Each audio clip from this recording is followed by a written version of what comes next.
bukan tirai fams, tapi ini mie asin atau misoa yang berasal dari Singkawang, Kalimantan Barat. Sebenarnya sih, mie asin ini sedang dilakukan proses penjemuran agar teksturnya lebih kering. Proses penjemuran ini nggak dilakukan di bawah sinar matahari secara langsung, tapi cukup diangin-anginkan saja sekitar 2 jam. Waktu ini dibilang lebih singkat dari proses penjemuran dengan panas sinar matahari yang butuh waktu sekitar 4 jam. Dalam sehari, pabrik ini bisa menghabiskan 300 kg tepung terigu. Lihat, mie yang dijemur ini panjangnya bisa sampai 10 meter loh. Makanya mie harus segera dijemur agar tidak terinjak-injak, fams. Sebelumnya, tepung terigu, sagu, dan garam diaduk menjadi satu. Lalu, adonan ditipiskan dengan alat giling khusus. Ini dia gulungan mie yang sudah jadi. Tinggal digiling kembali menjadi mie aja deh. Karena menjadi hidangan penting, pabrik mie bisa sangat mudah ditemukan di Singkawang. Di Singkawang ada sekitar 7 pabrik pembuatan mie fams. Salah satunya di Jalan Krida sana. Pabrik mie ini fams sudah berjalan selama 60 tahun. Wih, lama juga ya. Sampai-sampai kini sudah dikelola oleh generasi keempat. Belum selesai fams, mie asin selanjutnya harus dikukus selama 1 jam.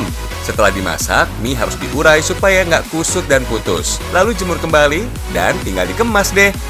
Fams, mie asin ini tinggal dijual ke seluruh kota Singkawang dan Pontianak. Harga per kilogram mulai dari 12 hingga Rp25.000 tergantung tepung yang dipakai. Nah, ini dia mie asin yang sudah diolah. Kalau udah makan mie, jadi lupa bagi-bagi deh. Untuk topping olahan mie asin ini bisa apa saja. Uniknya, ada telur merah yang melambangkan simbol sukacita. Sekarang kita intip bikin mie asin. Rebus mie sampai matang terlebih dahulu. Lalu tiriskan deh. Dalam pengolahan mie asin ini bisa dimasak dengan cara digoreng. Di Singkawang lumayan sulit menjumpai penjual mie asin. Biasanya mie asin diolah sendiri dan disantap bersama keluarga. Biar makin endul, mie asin ini diberi tambahan tumisan seafood, telur, dan sayur. Sajikan deh!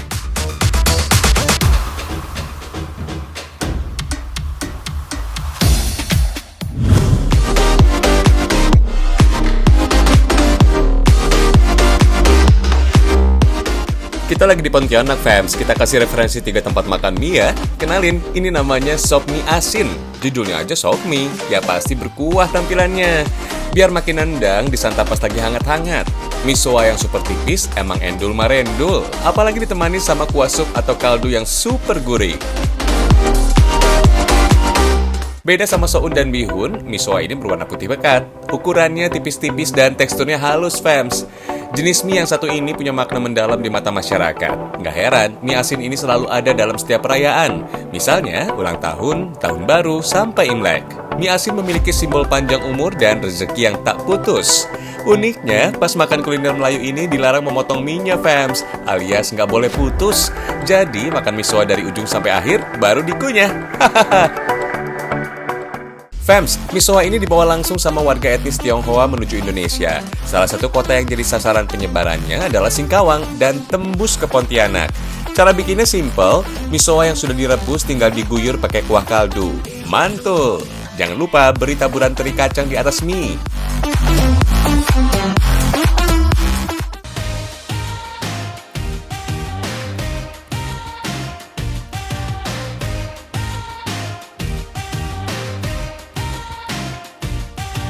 Dari yang gurih, lanjut ke yang manis-manis. Kedai sederhana ini sempat happening sama menunya yang bernama Tiam Mie alias mie manis. Sejak 30 tahun lalu, Koh Aliang konsisten banget cuma jual kue tiao dan tiam mie. Tiam dalam bahasa Tiongkok artinya manis. Udah pasti rasa mie-nya manis abis, fams. Keunikan resep mie manis ini justru menggunakan kecap asin, bukan kecap manis. Sedangkan rasa manis pada mie berasal dari minyak bawang putih yang telah diracik dengan gula aren. Nah, kecap asin yang berkolaborasi sama minyak racikan inilah yang akhirnya bikin tampilan mie jadi berminyak plus menghitam. Nah, ini dia mie manis Koh Aliang. Kalau dilihat-lihat, tiam mie atau mie manis ini memang 11-12 kayak bakmi goreng. Kalau baru matang kayak gini, aroma dari bawang dan kucainya benar-benar nampol abis. Menu spesial dari suku Teochew ini emang hakiki banget enaknya. Gak ada protein hewani sama sekali, so dijamin halal.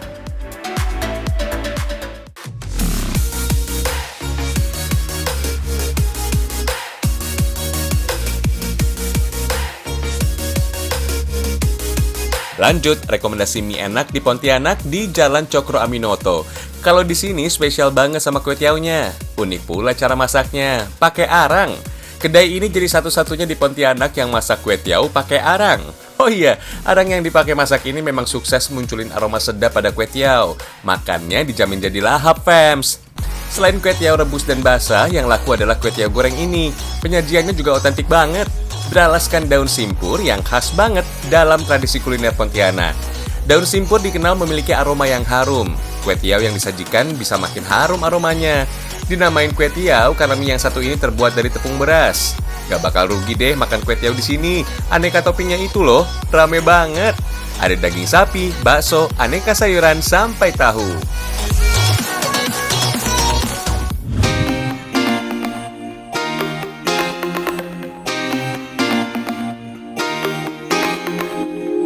Kalau mau hibur perut sambil refreshing pikiran, silakan datang ke Magelang, Jawa Tengah. Di sini ada resto unik di kaki Gunung Sumbing.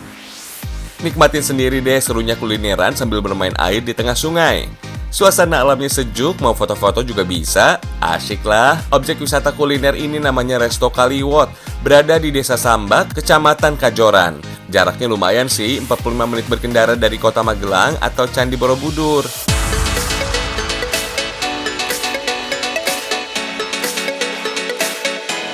Begitu sampai, suasana berbeda bisa kita jumpai. Beragam menu khas jajanan tradisional, tinggal dipilih aja. Harganya murah meriah, fams. Cuma Rp7.500 bisa langsung bayar di kasir. Sekalian deh pesan menu utamanya. Mengusung konsep outdoor, tempat ini memang unik, fams. Meja makannya ada di aliran sungai. Sambil menunggu pesanan matang, pengunjung bisa menikmati kesejukan alam desa dengan bermain air sungai. Beragam menu spesial dari olahan ikan gurame, ayam hingga ikan nila bisa dicoba. Untuk menu camilannya, ada ketela goreng keju dan tempe mendoan. Sederhana tapi nikmat dengan suasananya.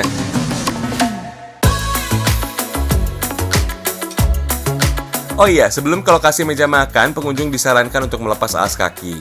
Soalnya, fams, kaki harus nyemplung ke air. Menuju meja makan di aliran sungai, jaraknya lumayan jauh dan jalannya berkelok-kelok. Ini juga bisa jadi keseruannya, foto-foto di lokasi alam yang masih asri sambil menikmati menu makanan. Ide awal pembuatan Resto Kaliwot ini digagas warga setempat yang juga pemilik lahan pada bulan Maret 2021 lalu. Lahan yang tadinya nggak terawat disulap menjadi area wisata kuliner dengan konsep outdoor yang menarik. Sambil makan bisa ngadem di kali, fams. Hihihi. Belum sampai setahun berdiri, tempat ini langsung viral di jagat maya. Efeknya pun langsung terasa pada dunia nyata. Hanya dalam waktu 5 bulan setelah dibuka, pengunjung nggak pernah sepi, terutama di akhir pekan. Tapi karena masih dalam suasana pandemi, pihak pengelola pun terpaksa membatasi datangnya pengunjung. Tempat ini, fams, buka setiap hari mulai pukul 9 pagi hingga pukul 5 sore. Kalau kebetulan sedang berkunjung di Magelang atau Candi Borobudur, nggak ada salahnya untuk mencoba sensasi makan di tengah sungai. Asyik loh.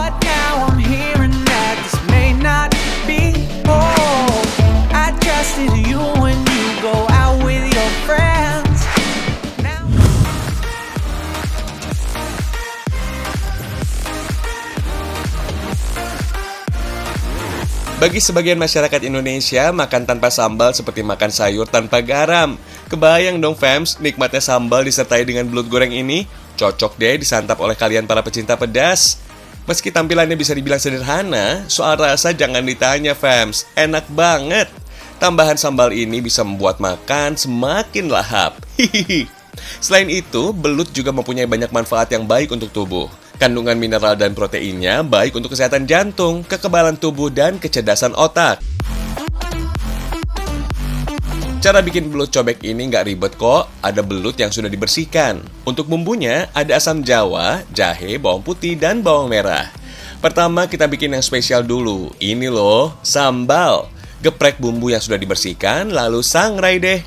Sangrai adalah teknik menggoreng tanpa minyak, fams. Tujuan menyangrai bumbu ini untuk mengeluarkan aroma yang lebih kuat. Setelah harum, bumbu bisa dihaluskan bersama cabai rawit.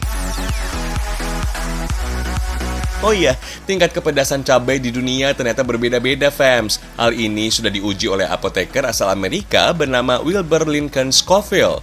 Untuk mengukur tingkat kepedasan pada cabai, biasa disebut dengan skala Scoville.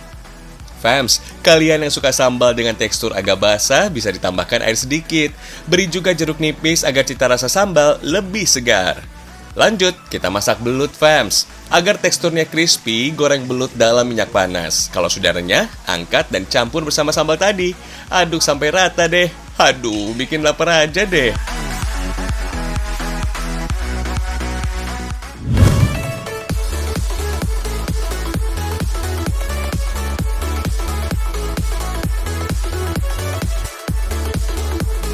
Sajian yang segar nggak cuma cocok dijadikan hidangan penutup. Ada juga sop ikan khas Serang, Banten. Kenikmatan potongan daging ikan yang lembut dengan kuah bening yang segar menjadi daya tarik kuliner yang satu ini, fams.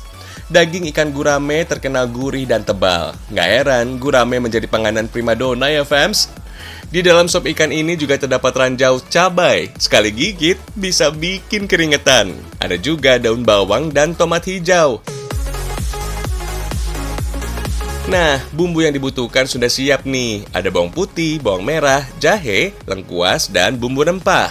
Pertama kita bikin dulu bumbu dasarnya, fams. Ada bawang merah, bawang putih, jahe, lengkuas, bawang bombay, dan serai. Nah, bumbu inilah yang dinyatakan sakti bisa melenyapkan bau amis ikan. Lanjut, tumis bumbu sampai harum, fams. Teknik tumis ini bisa mengeluarkan kandungan minyak atsiri di dalam bumbu. Disusul ikan gurame. Beri juga potongan tomat hijau, daun bawang, dan cabai. Fams, tomat hijau dapat memberi rasa asam pada masakan. Tomat juga memiliki banyak manfaat, mulai dari meningkatkan imunitas tubuh, menjaga kesehatan mata, tulang, dan tekanan darah. Terakhir, tambahkan air perasan jeruk nipis, biar makin segar. Aduk sampai rata dan sajikan.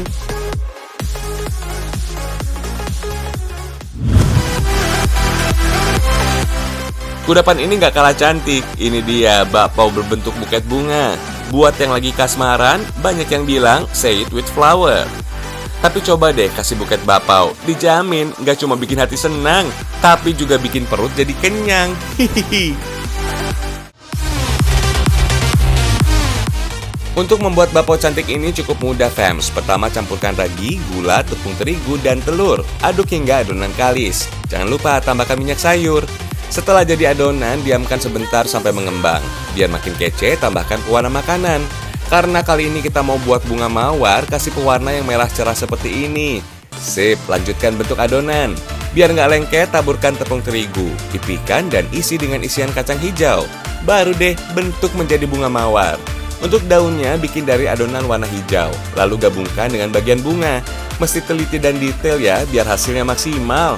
Lanjut, kukus bakpao sampai matang. Nggak perlu lama-lama untuk ngukusnya, cukup 15-20 menit aja. Kalau sudah, tinggal tata bakpao menjadi bentuk buket. For your info nih, fams, bunga tangan atau yang terkenal dengan sebutan buket bunga adalah sekumpulan bunga yang disusun menjadi sebuah rangkaian bunga.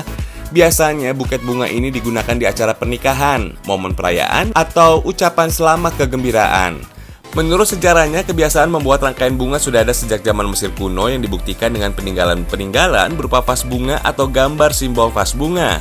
Saat ini, buket bunga berkembang dengan beragam style dan gaya. Tiap desain rangkaian bunga memiliki detail-detail spesifik yang menjadi ciri khas dari masing-masing model dan jenisnya. Keren deh!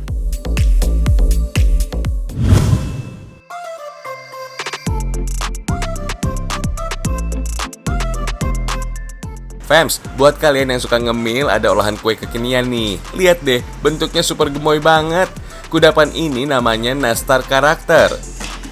Iya, nastar isian nanas yang sering tersaji saat hari raya lebaran. Jadi fams, kue nastar dengan modifikasi unik ini sengaja dibuat agar tampilannya beda dan menarik minat pembelinya. Kebanyakan karakter yang dibuat adalah panda, Angry Bird, dan lainnya. Duh, kreatif banget ya. Nastar karakter ini bisa jadi mood booster, fams. Tekstur lembut dengan sensasi manis nanas di dalamnya bisa bikin happy. Selain bisa dijadikan camilan cantik, kudapan nastar karakter ini juga bisa kalian jadikan buah tangan untuk orang terkasih loh. Untuk bahan pembuatannya terdiri dari tepung terigu, susu khusus, telur, margarin, keju, dan gula halus. Jangan lupa siapkan filling nastar, yaitu olahan nanas. Proses dimulai dengan mencampurkan margarin dan gula halus, kemudian mix hingga rata. Oh iya, ide kreatif ini sudah ada kurang lebih 1 tahun lalu. Awalnya, Kak Natalia ini membuat nastar karakter untuk mengisi waktu luang selama di rumah saja karena pandemi COVID-19. Gak disangka, idenya ini malah bisa menghasilkan pundi-pundi rupiah. Setelah rata, campurkan kuning telur fams. Selain pengikat bahan, kuning telur berfungsi membuat warna nastar lebih menyala. Lanjut, tambahkan tepung terigu. Proses dilanjutkan dengan pemberian warna adonan.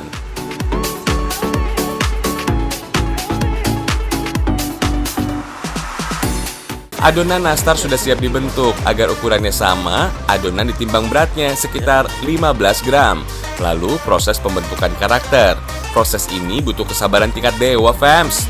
Bentuk bulat adonan, kemudian isi dengan selai nanas. For your info nih fams, nama nastar berasal dari bahasa Belanda, yakni ananas atau nanas, dan tartjes atau tar. Kemudian pelafalannya disingkat menjadi nastar. Nastar terinspirasi dari kue pie yang dibuat di dalam loyang. Kalau diperhatikan sih, adonan nastar memang sama banget dengan adonan pie fams. Bagi etnis Tionghoa, nastar dianggap sebagai onglai yang berarti pir emas. Onglai dipercaya sebagai simbol dari kemakmuran, rezeki, dan keberuntungan. Setelah dibentuk, adonan nastar tinggal di oven selama 1 jam dengan suhu 140 derajat Celcius. Jadi deh, untuk harganya Rp150.000 per box dengan isian 12 nastar.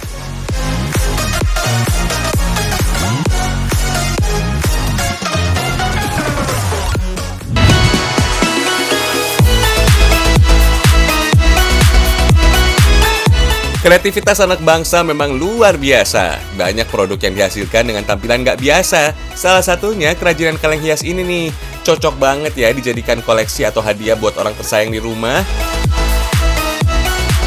Kaleng-kaleng cantik ini dihasilkan oleh seorang pengrajin di kawasan perumahan Mutiara Baru, Kelurahan Sepanjang Jaya, Kecamatan Rawalumbu, Bekasi.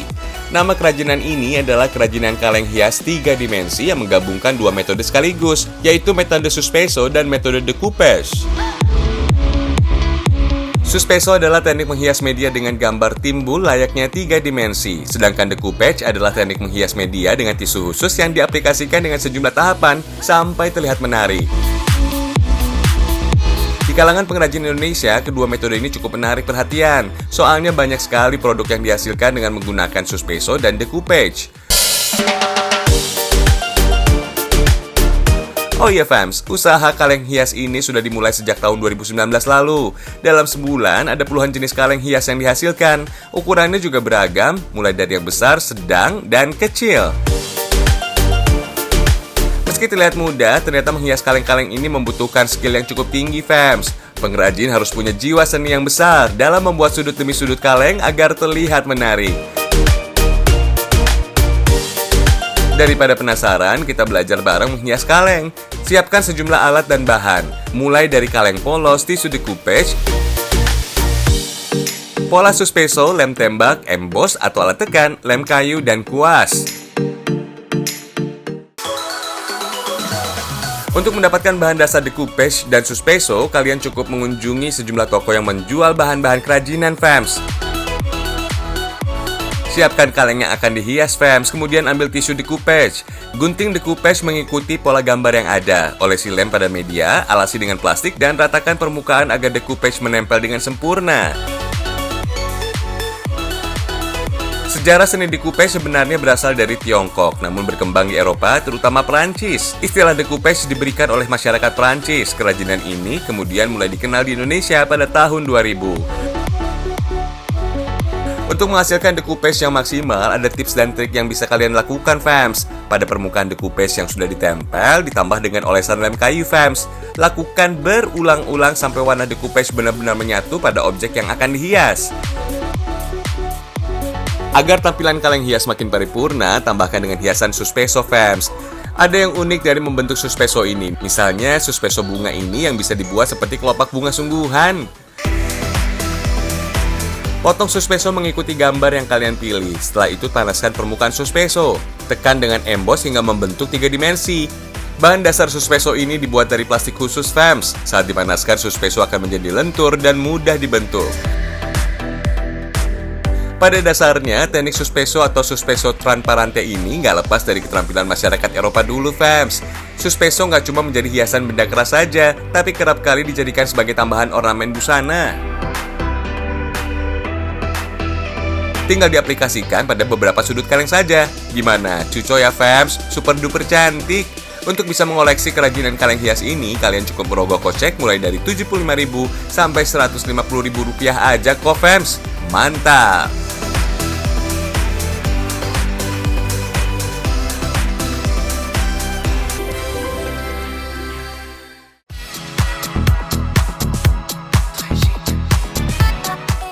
Setengah jam rasanya nggak cukup mengulik istimewanya negeri kita, Zamrud Khatulistiwa. Besok pagi kita sambung lagi ya, fams.